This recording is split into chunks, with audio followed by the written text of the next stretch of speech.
When I was a sophomore in high school, I used to catch the bus from the end of my street every morning. My parents both worked early shifts at the hospital, so they were usually gone before I even woke up. Our neighborhood was pretty quiet. Lots of trees, big property set back from the winding road, and not many kids my age. I was the only one from my street who rode the bus, which meant walking about a quarter mile to the intersection where it picked me up. Most mornings, it felt like I was the only person awake for miles. I didn't mind the walk, though. It gave me time to listen to music and wake up properly before school. I liked the solitude, the way the air felt cool and still before the day really began, but everything changed that fall. It started on a Tuesday morning in October. The sun wasn't up yet, and there was that early morning chill that made me zip my jacket all the way up. I remember the smell of damp leaves in the air, the way my breath came out in the little white clouds. I was about halfway to the bus stop when I noticed an unfamiliar dark sedan parked on the side of the road. The engine was off, but I could see someone sitting in the driver's seat. At first, I figured it was just someone who lived in the neighborhood, maybe taking a phone call before heading to work. The driver didn't acknowledge me as I walked past. I kept my head down and my music low, just in case. I didn't think much of it at the time, though a small part of me noted the oddness of it. A mental sticky note I told myself I'd remember. The next day, I saw the same car again, but now it was parked at a different spot along my route. That struck me as a little odd, but again, I didn't feel immediately threatened. Maybe they were visiting someone in the neighborhood, or looking at houses to buy. Still, I found myself checking over my shoulder once or twice. I made another mental note, just in case. By Friday, I had seen the same dark sedan 3 times that week, always parked somewhere along my route to the bus stop, always with the same driver inside. Now, I was getting uncomfortable. Our neighborhood wasn't the kind of place where people just hung out in their cars. Something about it felt off. The weekend passed without incident, but when Monday rolled around, the car was back. This time, though, something was different. As I walked past, the driver turned his head and watched me openly. He was maybe in his mid-30s, wearing a gray hoodie pulled partly over his face. Something about the way he stared made my skin crawl. It wasn't casual or curious. It was cold, intent. That night, I thought about telling my parents, but I didn't want them to think I was overreacting. They were both so tired, so stressed. My dad had been working night shifts all week, and my mom was filling in for someone who'd called out. What if I was just being paranoid? What if I told them and they brushed it off, or worse, got mad for not mentioning it sooner? I convinced myself it was probably nothing. Tuesday morning, I decided to switch up my route slightly. Instead of walking down the main part of our street, I cut through a side path that ran between 2 properties, a shortcut I'd used before, mostly during summer. The path was narrow, the kind where trees pressed close and the light barely reached. As I emerged onto the next section of road, I spotted the sedan parked near a wooded area. This time, the man had gotten out and was leaning against his car. When he saw me, he straightened up. "Hey kid," he called out. His voice cut through the air, sharp and too casual. I pretended not to hear him and walked faster, my heart pounding in my chest. The bus stop suddenly seemed very far away. Every step felt too loud on the pavement. On Wednesday, I left the house 10 minutes earlier than usual, hoping to avoid the man altogether. I didn't even stop to put on music this time. I kept my eyes peeled as I walked. As I approached the curve in the road, I saw the sedan again, this time parked even closer to the bus stop. I kept my distance and quickly pulled out my phone, texting my friend Jake while waiting for the bus. There's this weird guy who keeps showing up on my way to the bus stop. Same car every day, watching me. Jake texted back immediately. "Tell your parents, dude." I promised I would, but when I got home that day, my mom had picked up an extra shift and my dad was asleep after working a 12-hour night. I hovered in the hallway for a while, debating whether to wake him, but he looked so exhausted. I told myself I'd mention it tomorrow. Thursday morning changed everything. I was getting ready for school when I happened to glance out the front window and saw the sedan slowly cruising past my house. He knew where I lived. My stomach dropped. A cold, crawling feeling spread across my chest. I decided to wait an extra 20 minutes, hoping he'd move on if I didn't appear at my usual time. I kept checking out the window, pulse racing. When I finally left the house, I scanned the street carefully. At first, I thought maybe he had given up, but then I spotted the sedan parked at the curve of the road. As I hesitated at the edge of our yard, the driver's door opened. The man stepped out. He started walking directly toward me. There was no pretense now. He was coming for me. I turned and cut through my neighbor's yard, jumping over their low fence into the next property. Behind me, I heard footsteps. The crunch of shoes on gravel. He was following. I started running full speed, my backpack bouncing against my spine, breath tearing in and out of my lungs like fire. A dog started barking furiously as I crossed through another yard. That's when I saw Mr. Peterson, our elderly neighbor, walking his golden retriever. I'd never been so happy to see anyone in my life. "Mr. Peterson," I gasped, running up to him. "There's a man following me. He's been watching me for days. I think he's trying to grab me." Mr. Peterson didn't waste any time. He pulled out his phone and called 911, keeping his arm around my shoulders as he explained the situation. His voice was calm but firm. I looked back and saw the man hesitate at the edge of the yard we were in. When he noticed Mr. Peterson on the phone, he turned and quickly walked back toward his car. The police arrived within minutes. They took my statement and drove me to school, explaining they would increase patrols in the neighborhood and speak with my parents. My hands were still shaking when I got to first period. I sat through class like I wasn't really there. That afternoon, my mom picked me up from school. My parents were horrified when they heard what had been happening. For the next week, they arranged their schedules so one of them could drive me to school. The police increased their presence in our neighborhood, and the school sent out a safety alert to all parents about a suspicious person approaching students. Just when I was starting to think maybe the man had moved on, we got news. The police had arrested someone matching my description near the middle school across town. When they showed me his photo, I immediately recognized him as the man from the sedan, the guy I had started calling Hoodie Man in my head. It turned out he was a recently released offender who had violated his parole conditions by being near schools and approaching minors. The police told us they found maps in his car with several bus routes marked, including mine. They also found rope, duct tape, and other items that made it clear his intentions weren't good. After that, the school district changed my bus route to pick me up directly in front of my house. My parents installed security cameras, and I started taking a self-defense class on weekends. Mr. Peterson and I even helped organize a neighborhood watch program. Sometimes, I still think about how differently things might have turned out if I hadn't run into Mr. Peterson that morning. But mostly, I'm just more aware now. I watch my surroundings, I trust my instincts, and I don't hesitate to ask for help when something doesn't feel right. Those are lessons I had to learn the hard way, but they're lessons I'll never forget. I've always been the kind of player who puts in the extra work. That's probably why Coach Martinez made me team captain my senior year. While the other guys were quick to hit the showers and head out after games, I'd usually stick around to work on my conditioning. College scouts were starting to show interest and I needed every edge I could get. The night it happened, we'd just beaten our crosstown rivals by 12 points.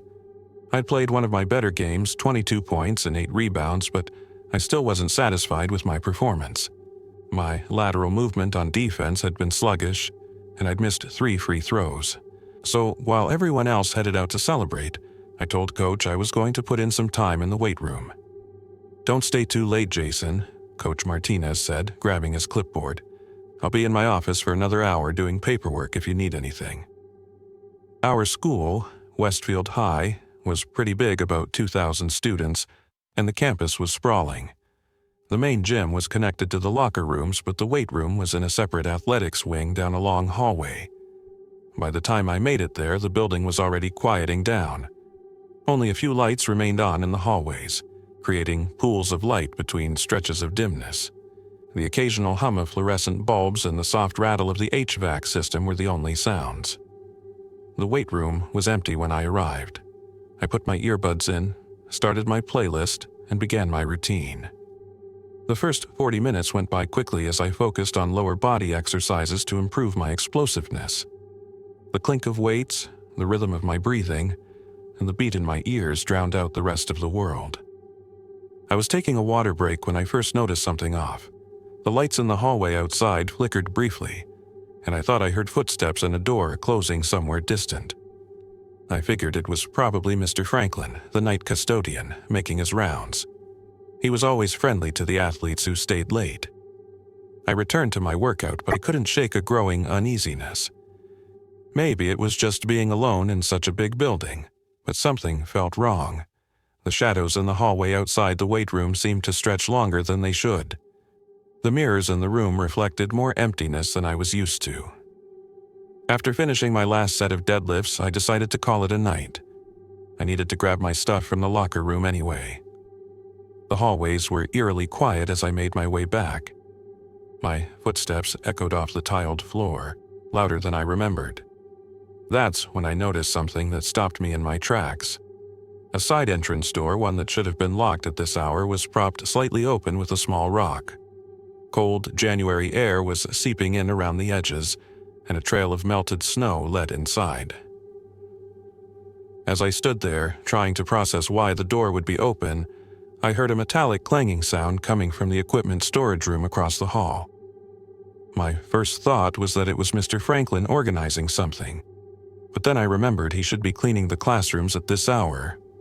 I approached cautiously, keeping close to the wall. The storage room door was cracked open, and through the gap I could see someone I didn't recognize. It was a man, maybe in his mid-20s, dressed in dark clothing. He was methodically going through our equipment, putting tablets, cameras, and some of our newer sports gear into a duffel bag. His movements were calm, practiced like he'd done this before. I took a step back, intending to find Coach or Mr. Franklin immediately, but my basketball shoe squeaked against the floor. The sound was deafening in the quiet hallway. The man's head snapped up, and for a second, our eyes met through the gap in the door. His face was pale under the flickering light. He quickly ducked out of view, and I heard him moving deeper into the storage room. I didn't wait around to see what he would do next. I turned and started walking quickly towards Coach's office. I'd only made it about 30 feet when I heard the storage room door open behind me. Glancing back, I saw the man emerge, now with the duffel bag slung over his shoulder. When he spotted me, he paused for a second, then began walking in my direction. Not fast, but with purpose. That's when my pace quickened. I pulled out my phone and tried calling Coach Martinez, but it went straight to voicemail. He was probably on another call. I sent him a text instead. Someone broke in the hallway by weight room, need help. Then I had an idea. I held up my phone as if taking a selfie, but quickly flipped the camera and snapped a photo of the hallway behind me. The flash went off, I'd forgotten to turn it off, and in that brief illumination I clearly saw the man's face. He was closer now, and the flash seemed to startle him. His eyes narrowed, and then his walk turned into a fast stride. I didn't need any more confirmation of his intentions. I started running. The layout of our school is confusing if you don't know it well, with hallways that sometimes dead-end or loop back on themselves. I knew my way around, but in the dim lighting, with adrenaline pumping and my heart hammering in my ears, I took a wrong turn. I ended up in a hallway where Mr. Franklin had set up his cleaning equipment, partially blocking the path to the gym. Buckets, mop handles, and carts formed a mini obstacle course. I tried to leap over a mop bucket but clipped the edge and nearly stumbled. Behind me, I could hear the rapid footsteps of the intruder gaining ground. His breath, ragged and determined, echoed off the walls. Ahead was a maze of janitorial supplies. To my right was another hallway that led to a rarely used emergency exit. I made a split-second decision and darted right toward the door. I knew it would trigger an alarm, but at that point I didn't care. I could hear the intruder's footsteps pounding closer, and the sound of the duffel bag brushing against the locker sent a jolt through me. I hit the push bar on the emergency door hard, and immediately a piercing alarm blared throughout the building. I burst outside into the freezing night air, the door swinging shut behind me. There was a thud against it, as if someone had lunged for it just as it closed. Instead of stopping, I kept running around to the front of the school. My lungs burned, but I didn't slow down. As I reached the main entrance, I saw Coach Martinez and Mr. Franklin rush outside, looking alarmed. "Jason, what's going on?" Coach shouted over the still blaring alarm. Breathlessly, I explained about the intruder and showed them the photo I'd managed to take. It wasn't great quality due to the movement and low light, but you could make out a face, a man with a short beard and a scar near his right eye. The police arrived minutes later. They searched the building thoroughly but found no sign of the intruder. He must have fled when the alarm sounded. In the equipment storage room, they found evidence of his intended theft. Our most expensive gear had been gathered in piles, ready to be taken. I gave my statement to the officers and showed them the photo. They seemed impressed that I'd had the presence of mind to capture it. I was quick thinking, but don't ever put yourself at risk like that again, the officer told me. Next time, just focus on getting to safety. Coach Martinez drove me home afterward. "You did good, Jason," he said as we pulled up to my house. "But the officer's right. No piece of equipment is worth your safety." The following week, the school board called an emergency meeting about security. Within a month, we had a new system installed with security cameras throughout the building and keycard access for all exterior doors. They also implemented a new policy that no student could stay after hours without at least 2 staff members present in the building. About 3 weeks after the incident, I was watching the local news when a familiar face appeared on screen. It was him, the intruder. He had been arrested for breaking into multiple schools across the district, stealing thousands of dollars worth of electronics and sports equipment. The reporter mentioned that a student's photo had been instrumental in identifying the suspect. At the next school assembly, the principal called me up and recognized me for my alertness and responsible actions. It was kind of embarrassing, but also nice to be acknowledged. The whole experience changed me. I became more aware of my surroundings, more cautious about being alone in empty places. I even started considering a career in law enforcement or security management, something I'd never thought about before. Still, something about it lingers. A few days ago, I got a friend request on Instagram from an account I didn't recognize. No followers, no posts, just one profile picture. It was blurry, but it was definitely a photo of the school hallway, the one I'd taken that night. Only this time, I wasn't the one holding the phone. 3 weeks in, and I still felt like an outsider. Moving across the country senior year wasn't ideal, but my dad's promotion left little choice. I navigated the corridor, clutching my schedule. The bell for third period had already rung and I was lost again. As I rounded the corner, I collided with someone, sending my papers scattering across the floor. "Watch it, man," a voice said, but not unkindly. The boy bent down to help gather my scattered papers. "You look like you're about to have a panic attack." "Sorry," I mumbled. "Still getting used to this place." The boy grinned, handing me my schedule. "Damon Harris. And you're the new kid from California, right? Alex something?" "Alex Chen. How'd you know?" "Small school. News travels fast." Damon pointed at my schedule. "You're headed to Howard's physics class? That's where I'm going. Come on." As we walked, I couldn't help but notice the way other students reacted to Damon, a mixture of respect and caution. Some nodded, others averted their eyes. "So, California, huh? Must be boring as hell here in comparison," Damon said. "It's different," I admitted. "Haven't really met many people yet." "Well, now you know me," Damon clapped me on the shoulder. "And I know everybody." Over the next few weeks, Damon introduced me to his circle, a varied group that seemed to operate on the fringes of different social cliques. I noticed that Damon had a certain charisma, but also a reputation.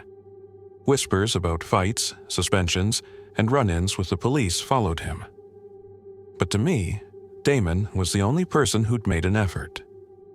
I overlooked the red flags when Damon swiped snacks from the cafeteria without paying, or when he disappeared during class only to return smelling of cigarettes. Once, when I mentioned my plans to study engineering at UCLA, Damon had scoffed. "Must be nice to have it all figured out.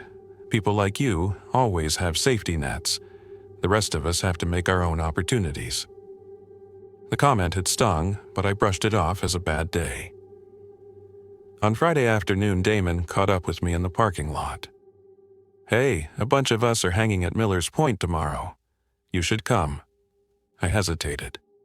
Miller's Point had a reputation, but the prospect of finally being included in something won out. "Yeah, sure, text me the details." "Will do, nice ride by the way," Damon added, running his hand along the hood of my Subaru. "Your parents just give it to you?" "It was my birthday present last year," I explained, feeling suddenly self-conscious. "Must be nice," Damon said with an unreadable expression before walking away. Saturday passed without any text from Damon. I told myself it was no big deal, but the disappointment lingered. Then, at 9:47 p.m., my phone buzzed. Damon. "Hey man, you up?" Me. "Yeah, what's up?" Damon. "Forgot my backpack in my locker.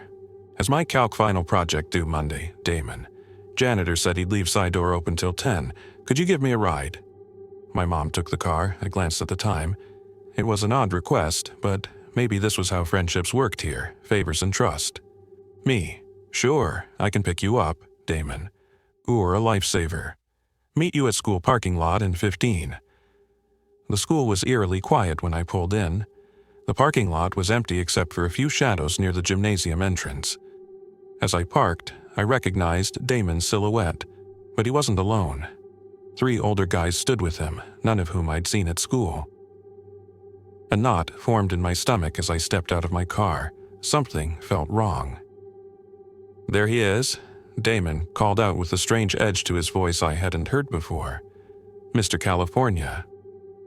The tallest of the group stepped forward. He looked to be in his 20s, with tattoos visible on his neck above his hoodie. "This the kid you were talking about? The one with the sweet ride?" He glanced at my car. "You said he's got the keys on him?" I froze. "What? I thought you needed a ride to get your backpack." Damon shrugged. "You've been going around saying how this town is full of losers and how everyone here is beneath you. Rich California boy looking down on all of us." "That's not true," I protested, my mind racing. "I've never said anything like that." The tall guy stepped closer. "Well, I don't like people who disrespect my town or my little brother." Brother. That explained the resemblance I had missed at first. The realization hit me like a wave of cold water. There was no forgotten backpack. This was planned. I glanced back at my car, mentally calculating the distance. The group had positioned themselves between me and my vehicle. "Look, there's been a misunderstanding," I said, trying to keep my voice steady. "I've never said anything bad about this place or anyone here." "So, my brother's a liar?" the man demanded, stepping closer. I noticed one of the other guys drifting to my left, trying to flank me.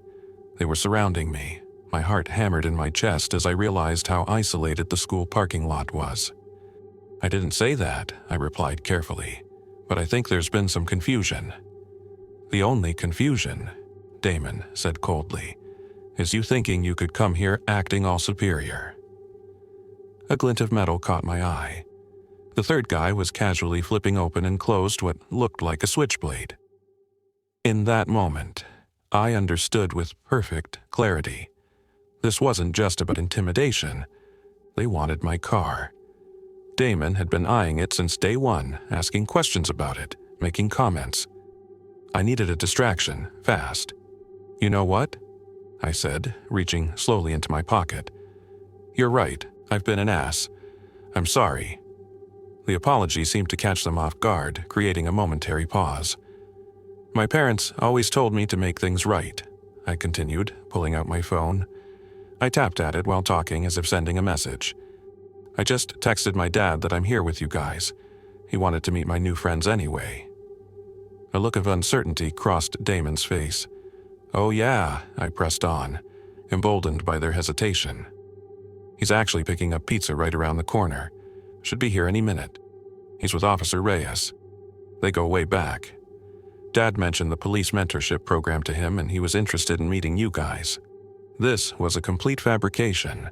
My father was actually at home watching a basketball game, and I knew no Officer Reyes. But the mention of police made the older brother straighten up. "You called the cops?" he demanded.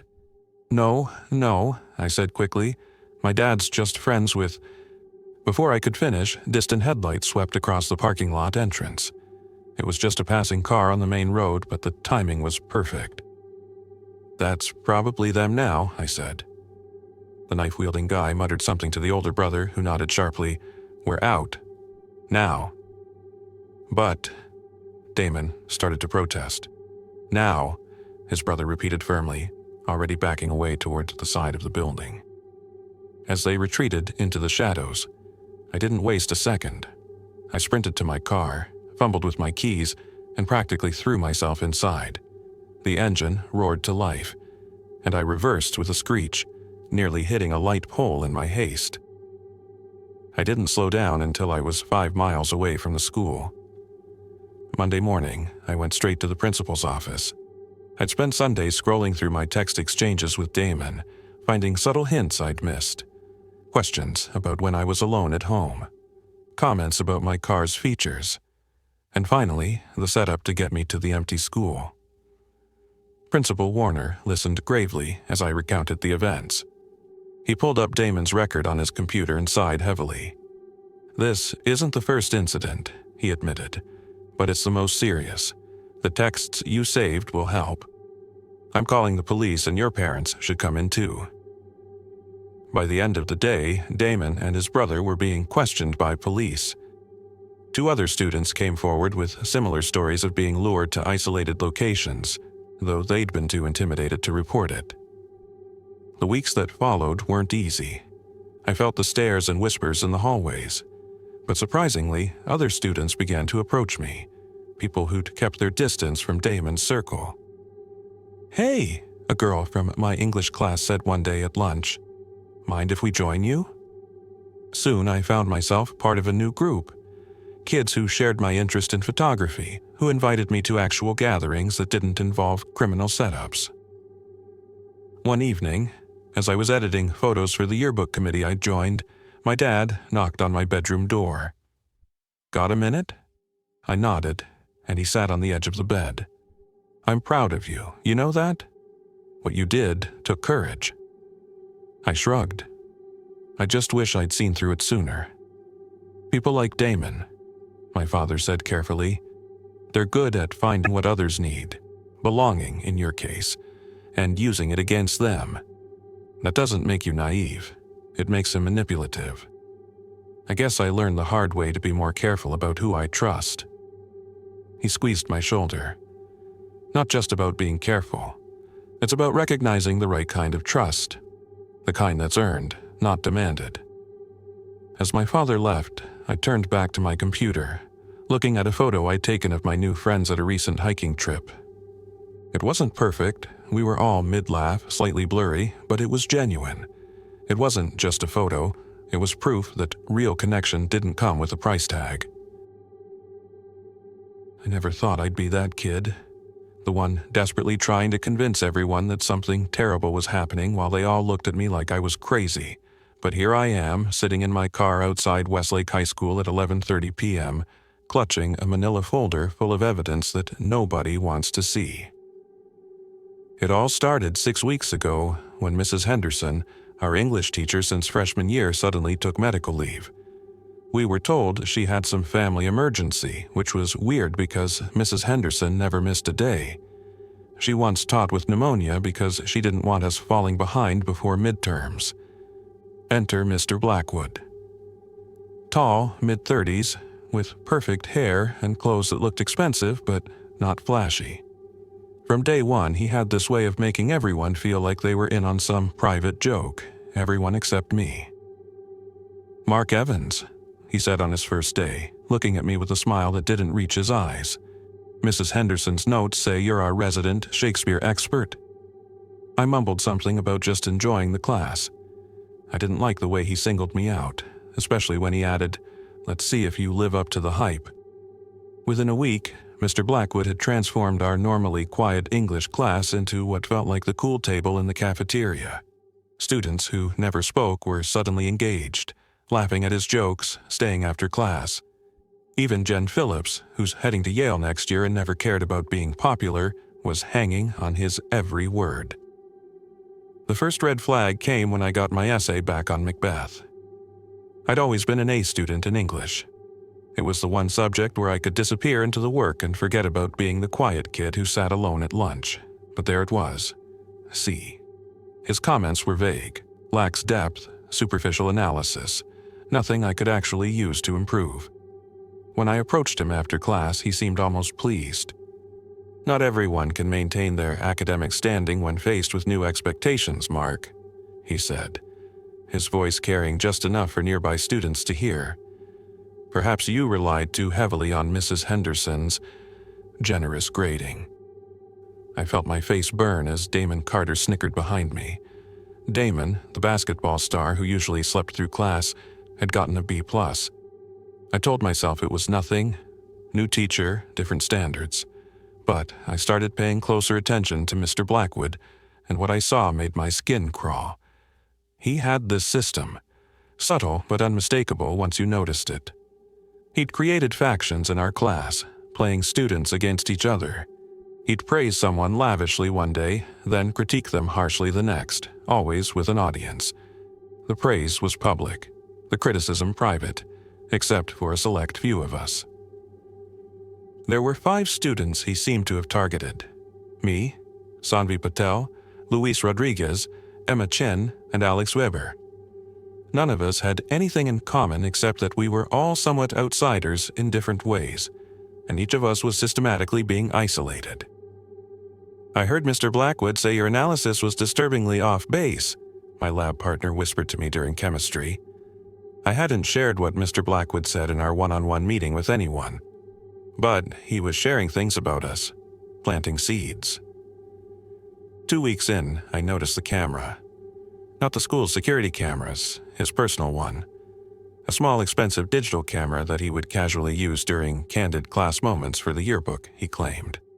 But I'd catch him photographing specific students when they weren't looking, outside the classroom, in the cafeteria. I tried talking to Luis about it, but he just shrugged it off. "You're being paranoid, man. He's just one of those teachers trying to connect with students." The next day, Luis stopped sitting with me at lunch.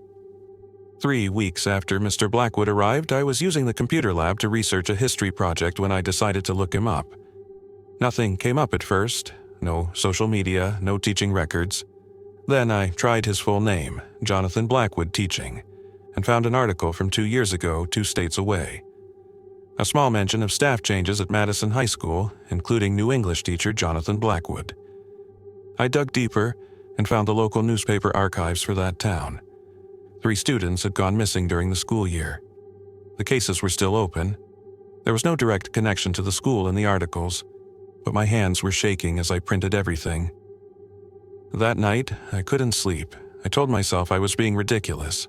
Plenty of teachers moved between schools, and missing students, while tragic, didn't mean anything sinister about Mr. Blackwood. But the next day, I overheard him telling the principal that this was his first teaching position. I started keeping a log of everything strange, the inconsistencies in his stories, the way certain students were being isolated, the odd behavior. I set up my phone to record our one-on-one meetings, hiding it in my backpack. 4 weeks in, I stayed late for debate club. The meeting ran long, and by the time we finished, the parking lot was nearly empty. As I walked to my car, I saw Mr. Blackwood's silver Audi at the far end of the lot.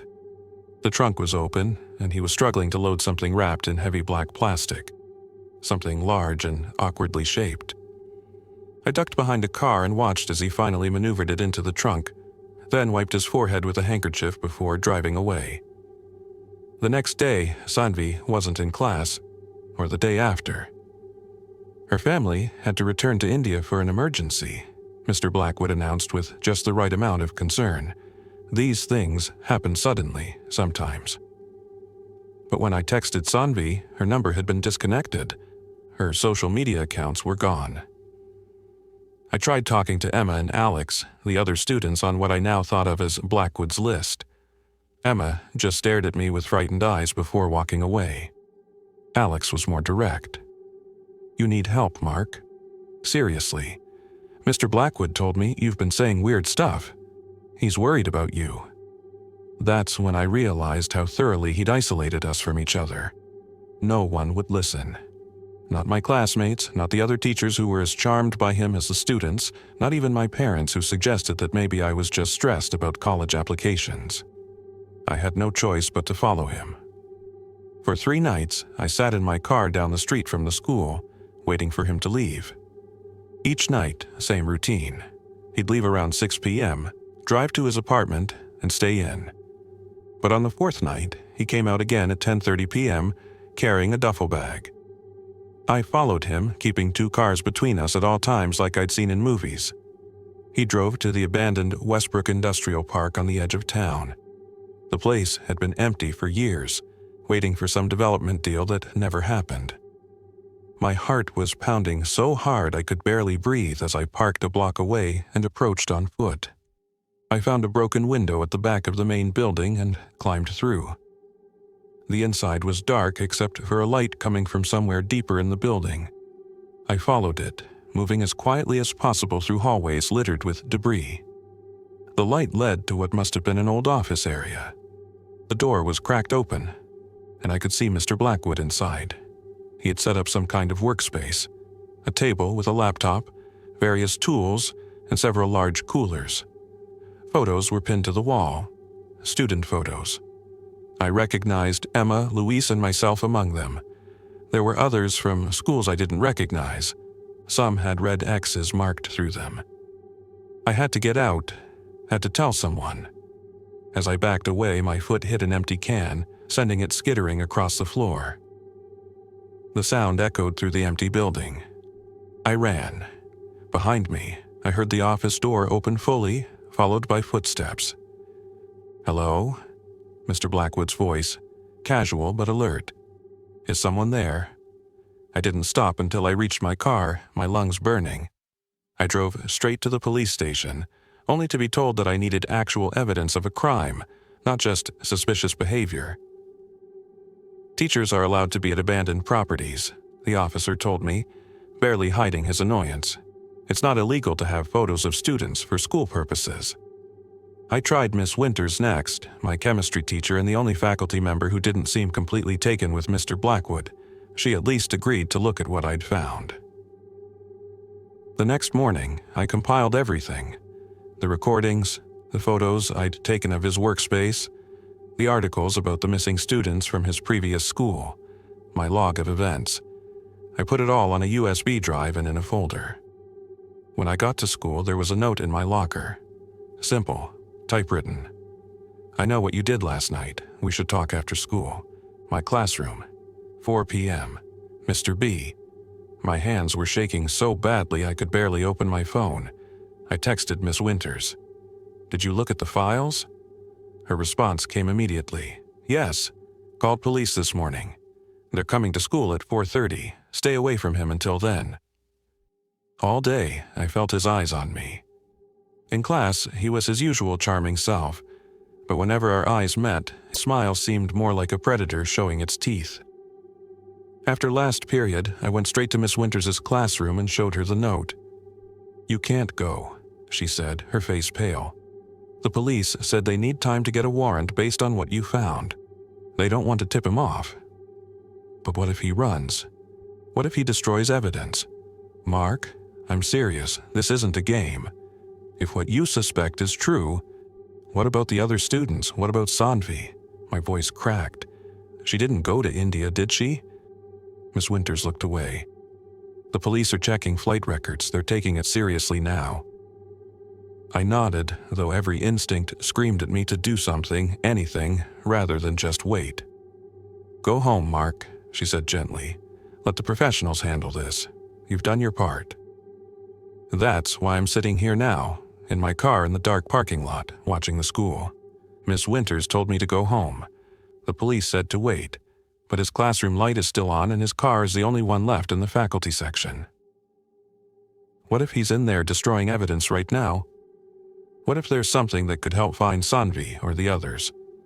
The police won't be here for another hour. I grip the folder in my hands. I should wait. I know I should wait.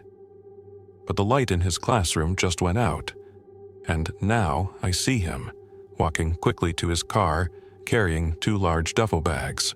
He's running. I start my engine. The squeak of my new basketball shoes on the polished gym floor still felt alien, but in a good way. Being a freshman on the JV team was a rush, and making friends was even better.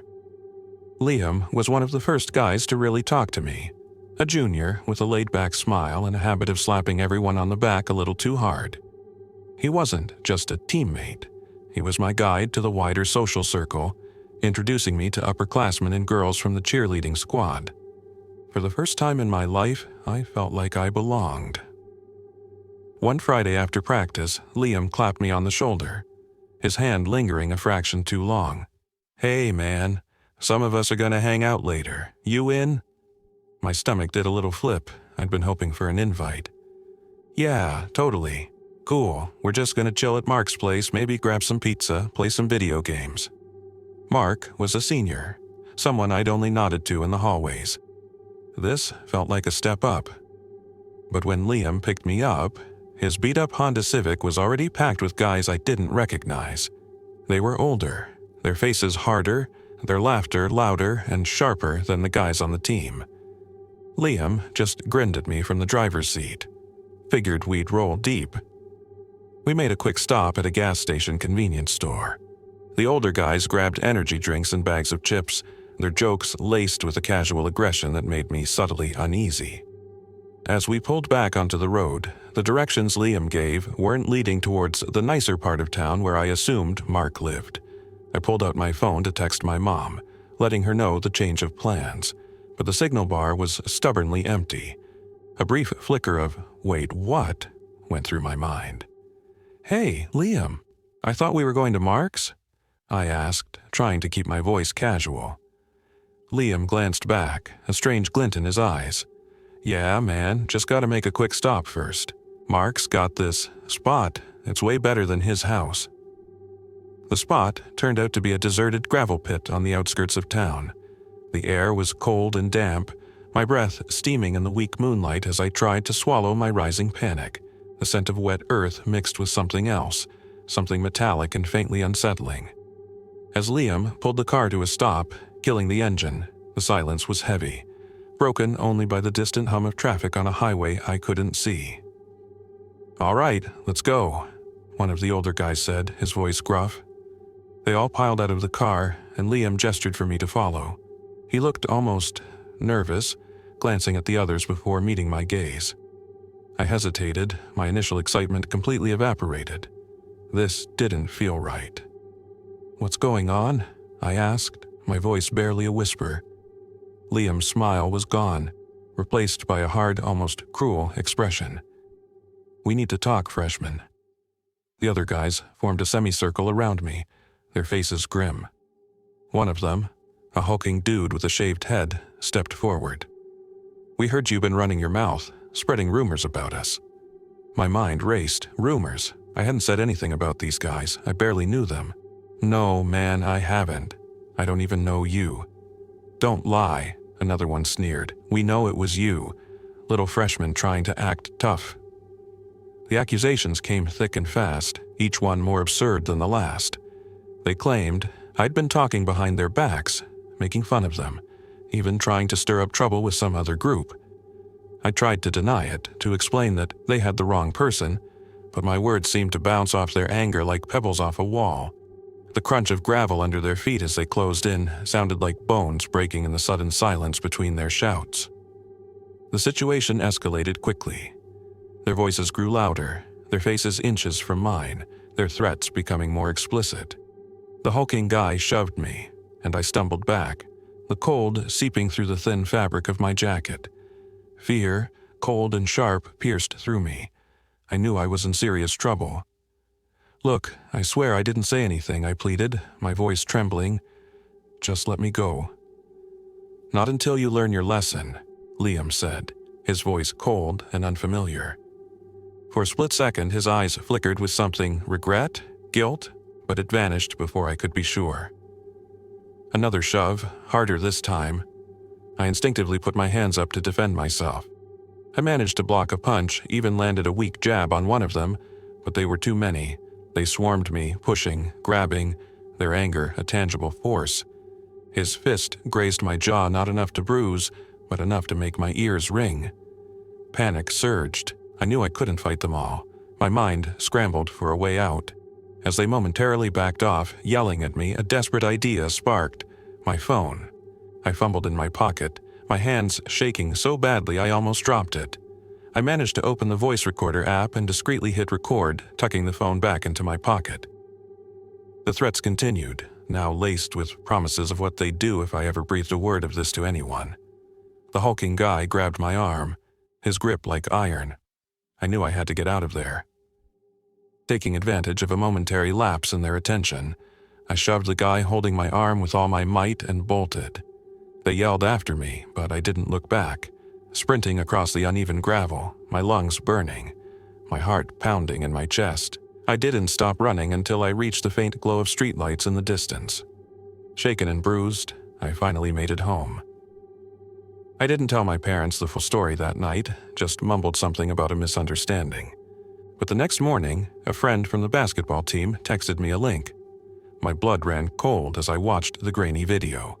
It was me, being surrounded, yelled at, shoved. The audio was muffled, but the visual was undeniable. The whole thing had been filmed and uploaded online. The social fallout was immediate and brutal. At school, whispers followed me down the hallways. Some kids looked at me with pity, others with a strange mix of fear and curiosity. The video had gone viral within our school's social media circles. My reputation, which I had just started to build, was in tatters. But I had the audio recording. That afternoon I showed the video and played the recording for my parents. Their faces went from concern to outrage as they listened to the threats and accusations. The next day, armed with the evidence, we went to the school administration. The principal was initially skeptical, but the video and the audio were damning. They launched an investigation, and soon enough, the truth came out. Liam, it turned out, had a history of similar incidents at his previous school before transferring. He and the older students involved were quickly expelled. The squeak of my basketball shoes still brings back that night. But now, it reminds me what real friendship sounds like, not shouting in the dark, but laughter on the court.